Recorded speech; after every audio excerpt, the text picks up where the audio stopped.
I'm Dr. Rebecca Torres, and I've been a pediatric emergency physician for over 15 years at St. Francis Children's Medical Center in Tulsa, Oklahoma. I've treated thousands of cases from routine injuries to complex trauma, but nothing prepared me for what I discovered last month while cleaning out the archives of our medical library. I was researching historical pediatric trauma protocols for a presentation when I found a sealed envelope tucked inside a 1960s medical journal. The envelope was marked Dr. James Sullivan Personal Account, Sarah Beth Morrison Case. Inside was a handwritten letter clearly written by an elderly physician describing what he called the case that haunted my entire career. The letter was dated December 15, 1992, his final day as a practicing physician. According to hospital records, Dr. James Sullivan had been a pediatric emergency physician who worked at several hospitals throughout Kansas from 1952 until his retirement in 1992 at age 70. He passed away in 2015 at the age of 93. This appears to be his final testimony about a case that had consumed his thoughts for 40 years of medical practice. What follows is Dr. Sullivan's story transcribed exactly as he wrote it on his last day of work. My name is Dr. James Sullivan, and I am writing this account on December 15, 1992. Today is my final day as a practicing physician. After 40 years of pediatric emergency medicine, I am hanging up my stethoscope and retiring from the profession that has defined my entire adult life. As I pack up my office, I feel compelled to leave a record of the case that has haunted me every single day of my career. The case that changed not just how I practice medicine, but who I am as a person. I was just 30 years old when it happened, working my first position as an attending physician at Greensburg Regional Hospital in Kansas.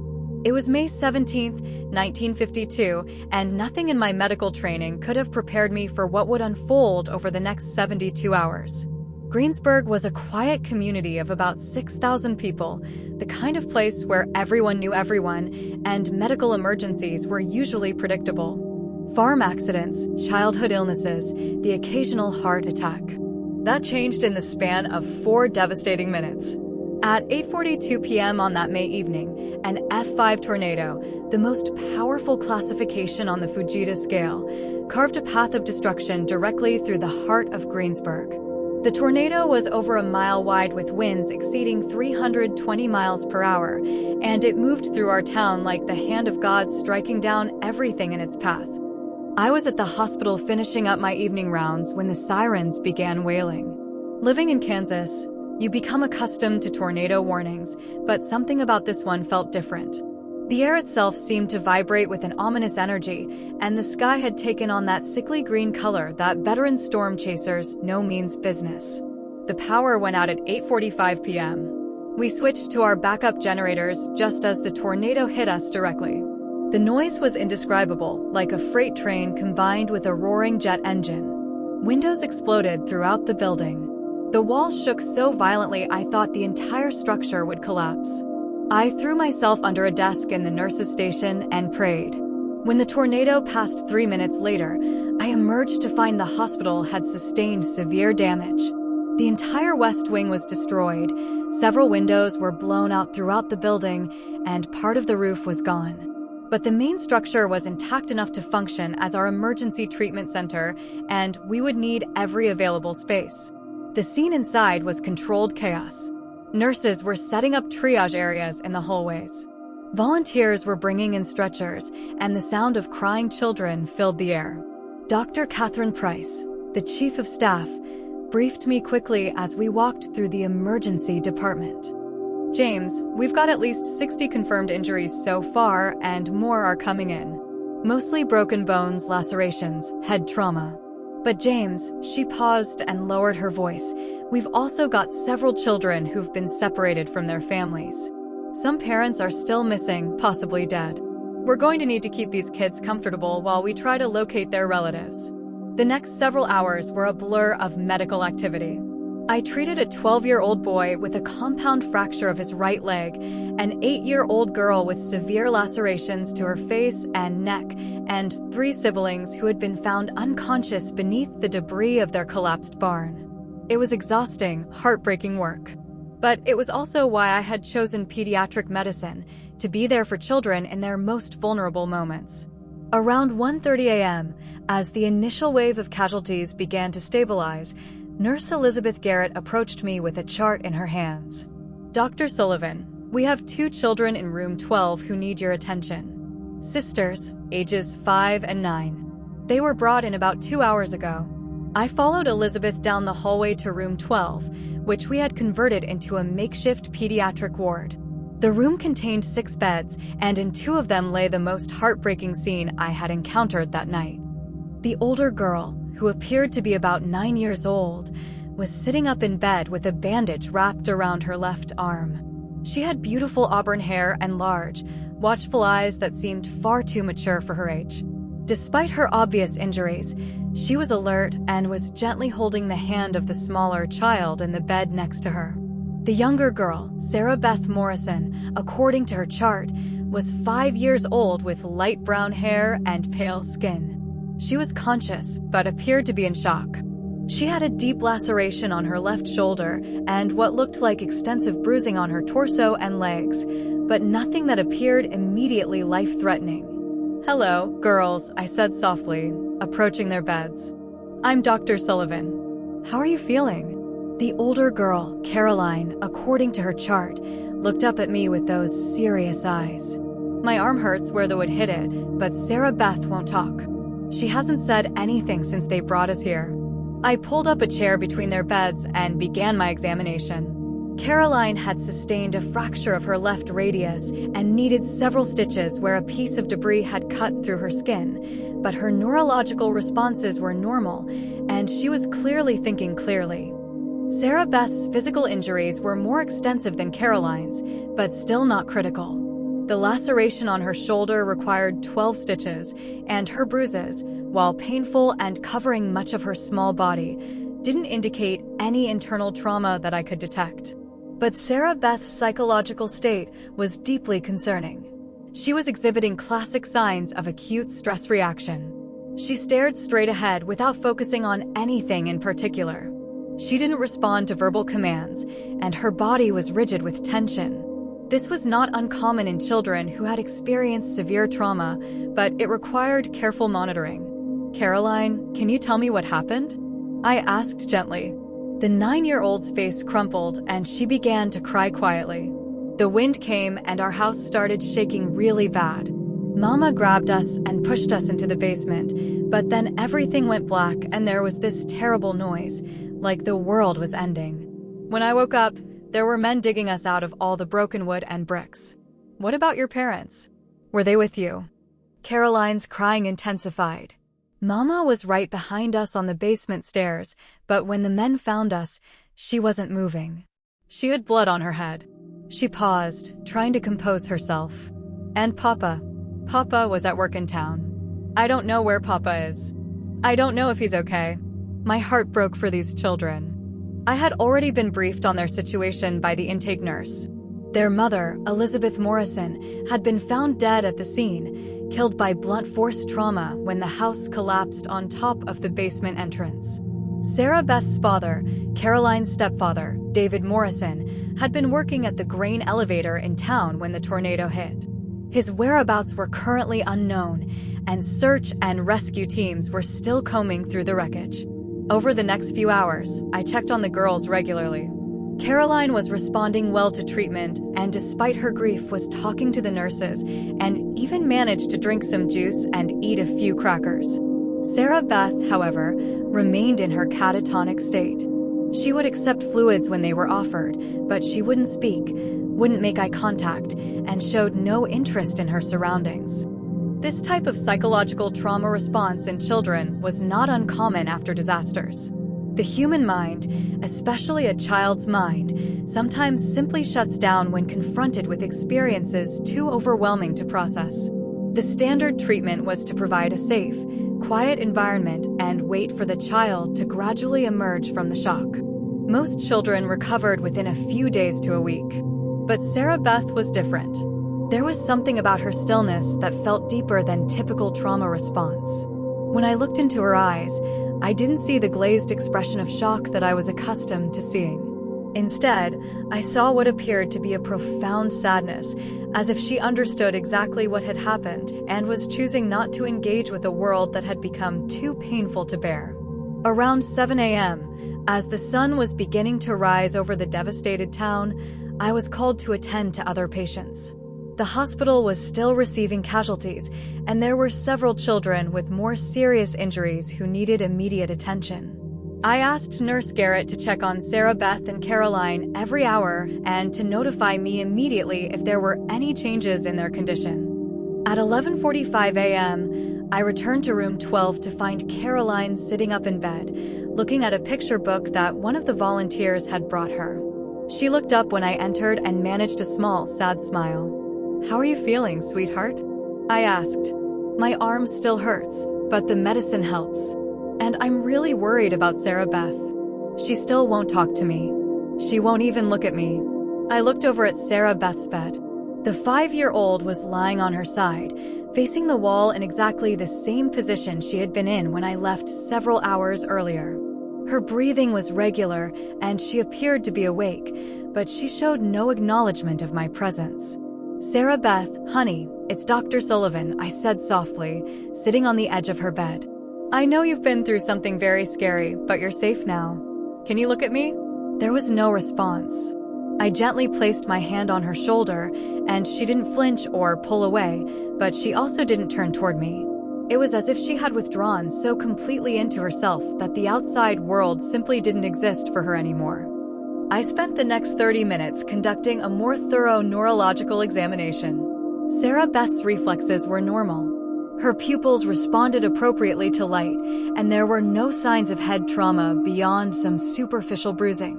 Physically, considering what she'd been through, she was stable. Psychologically, however, she remained unreachable. "Dr. Sullivan," Nurse Garrett appeared in the doorway. "There are 2 men here asking about the Morrison children. They say they're from Children's Mercy Hospital in Kansas City, and they're here to transfer the girls." This was not unusual.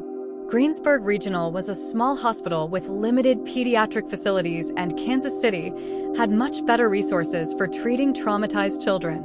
It made sense that arrangements would be made to transfer Sarah Beth and Caroline to a facility better equipped to handle their long-term care. "Did they show proper credentials?" I asked. "Yes, they have transfer papers and everything looks official. They're asking specifically about taking both girls." I followed Nurse Garrett to the main desk where 2 men in dark suits were waiting. They appeared to be in their late 30s, both well-dressed and professional-looking. One was average height with dark hair and glasses, and the other was taller with sandy blonde hair and a clean-shaven face. "Gentlemen, I'm Dr. Sullivan, the attending pediatrician for the Morrison children. I understand you're here to arrange a transfer." The man with glasses stepped forward and extended his hand. "Dr. Sullivan, I'm Mr. Harrison, and this is Mr. Foster. We're with the Patient Transport Department at Children's Mercy Hospital in Kansas City. We've been sent to collect Sarah Beth Morrison and Caroline Morrison for transfer to our pediatric trauma unit." He handed me a manila folder containing what appeared to be official transfer documentation. The paperwork looked legitimate. It had the Children's Mercy Hospital letterhead, proper medical terminology, and what appeared to be authentic signatures from physicians in Kansas City. "How did you know to come for these specific children?" I asked.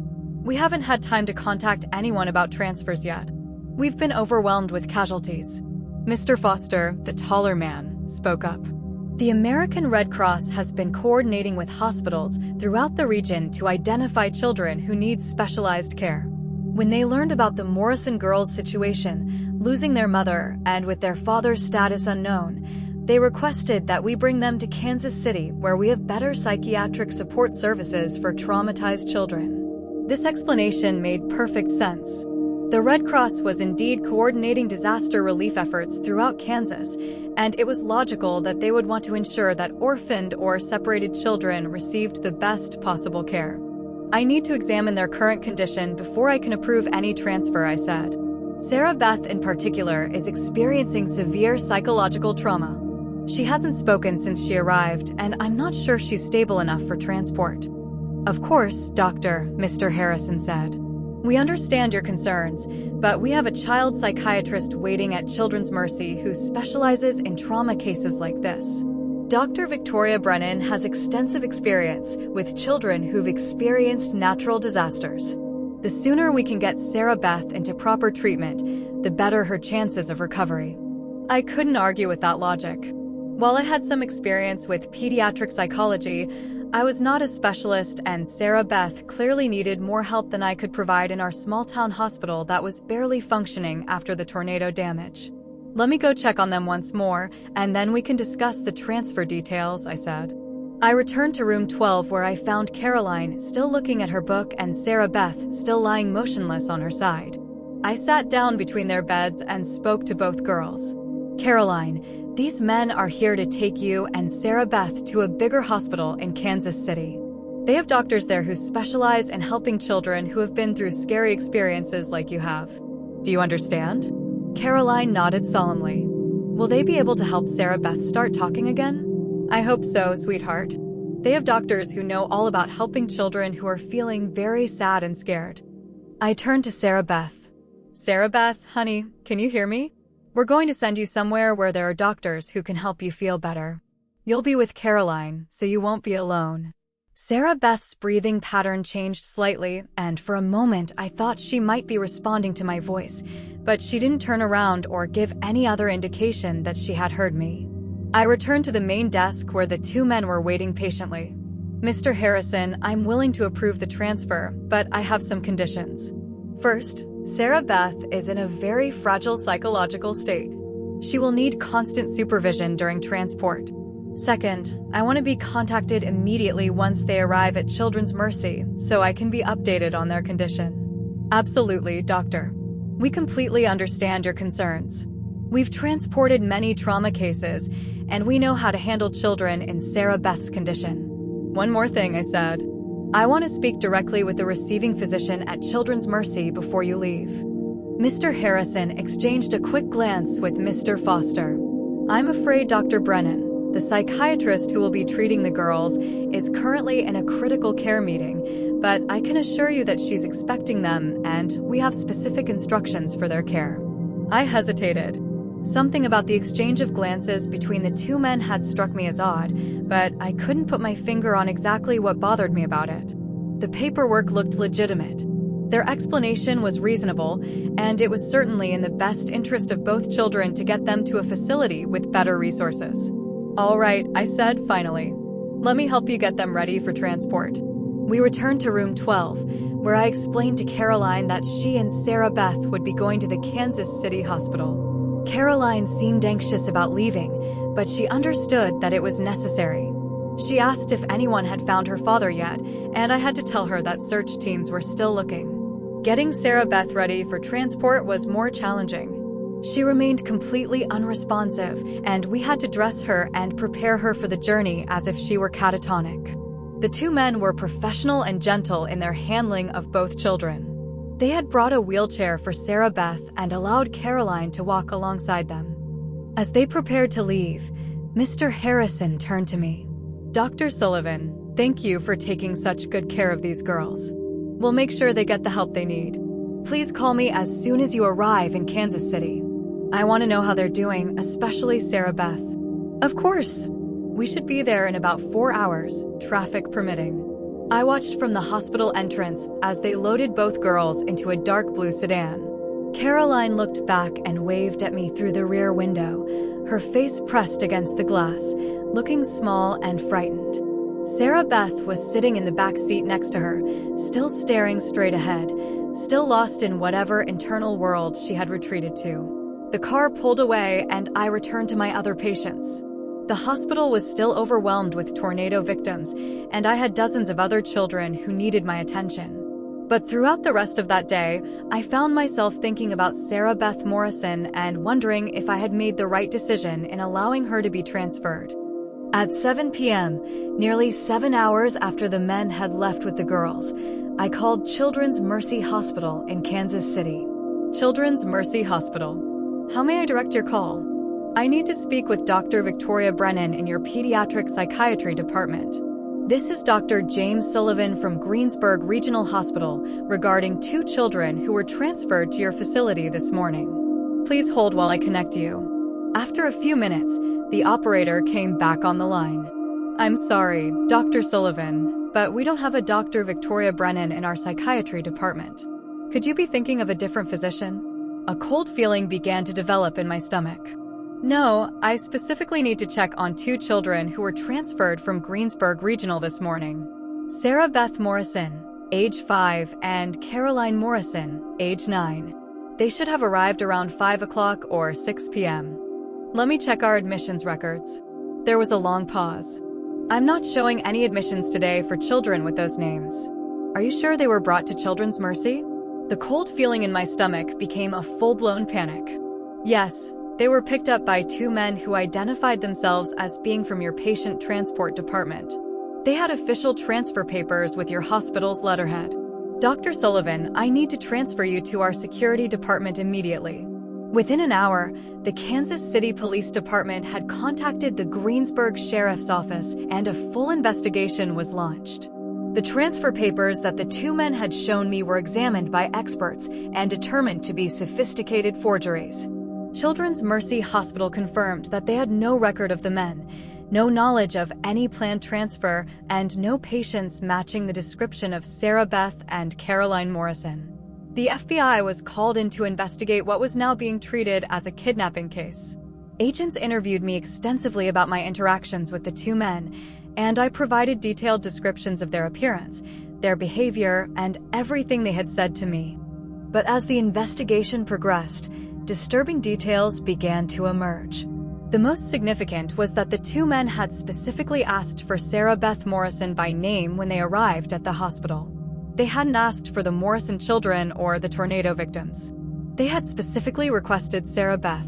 This suggested that they had known exactly who she was before they arrived at the hospital.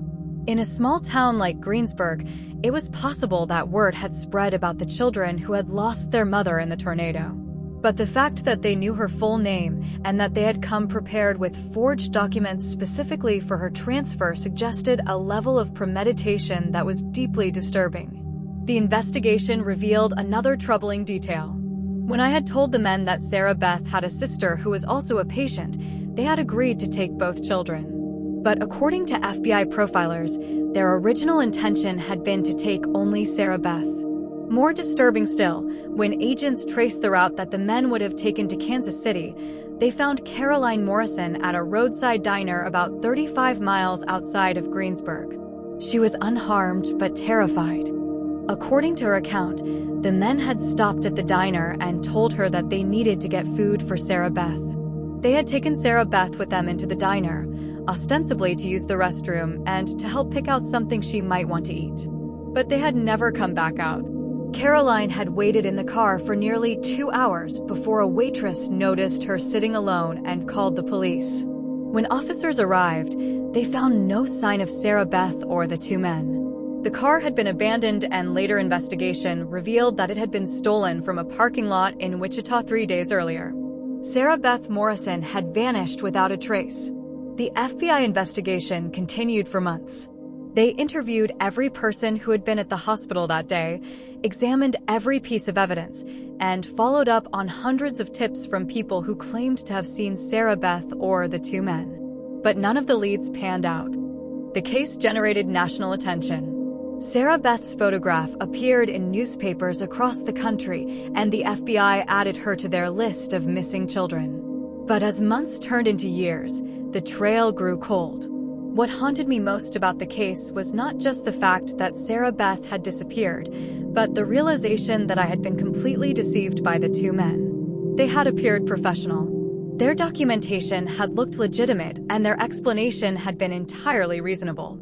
I had acted in what I believed were Sarah Beth's best interests. And yet, I had unknowingly handed her over to people who had come to the hospital with the specific intention of taking her. The question that tormented me was, why Sarah Beth?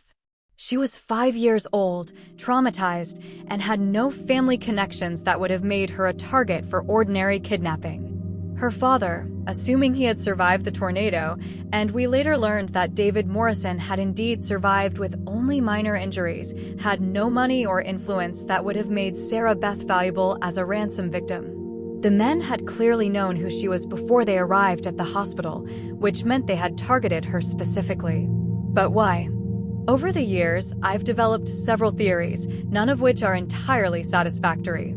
The first possibility is that Sarah Beth had witnessed something during the tornado or in its immediate aftermath that someone wanted to keep secret.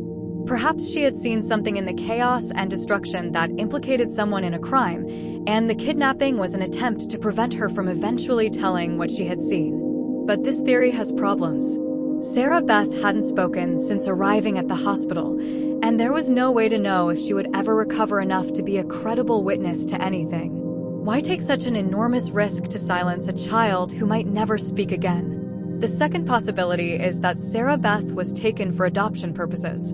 In 1952, legal adoption procedures were less stringent than they are today, and there was a black market for healthy young children. Perhaps the two men were working for someone who wanted a daughter and had specifically requested a young girl who fit Sarah Beth's description. But this theory also has problems. Why go to such elaborate lengths to forge documents and impersonate hospital personnel when there were legal ways to adopt children, even in 1952? And why target a specific child rather than simply taking any available child from the chaos of the disaster?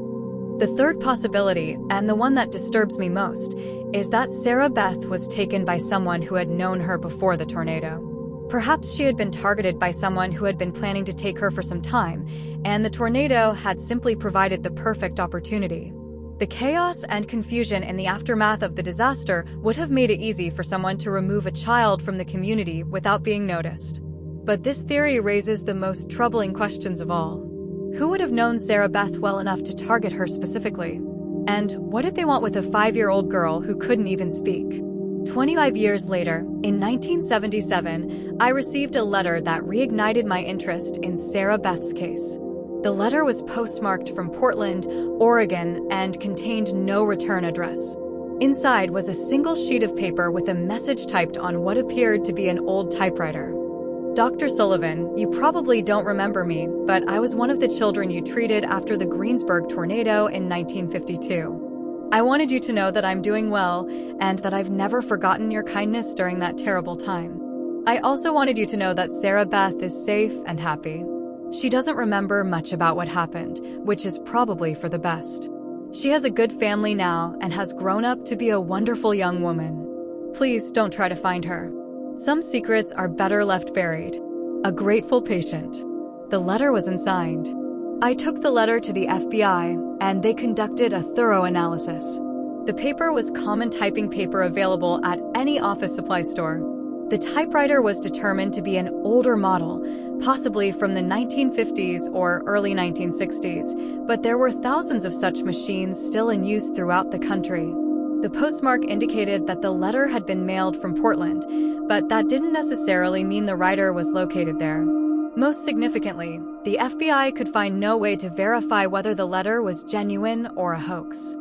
The letter claimed to be from one of the children I had treated after the tornado, but it provided no specific details that would have verified the writer's identity.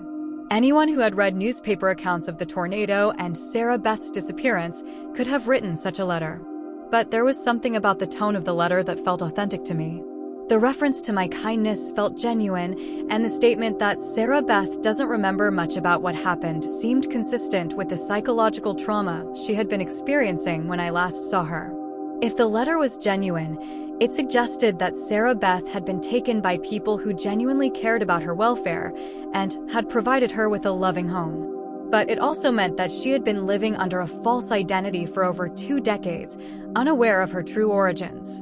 The FBI investigated the letter, but they were unable to determine its authenticity.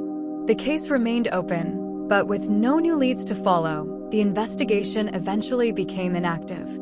In 2004, more than 50 years after Sarah Beth's disappearance, I received a phone call that brought the case back into the spotlight.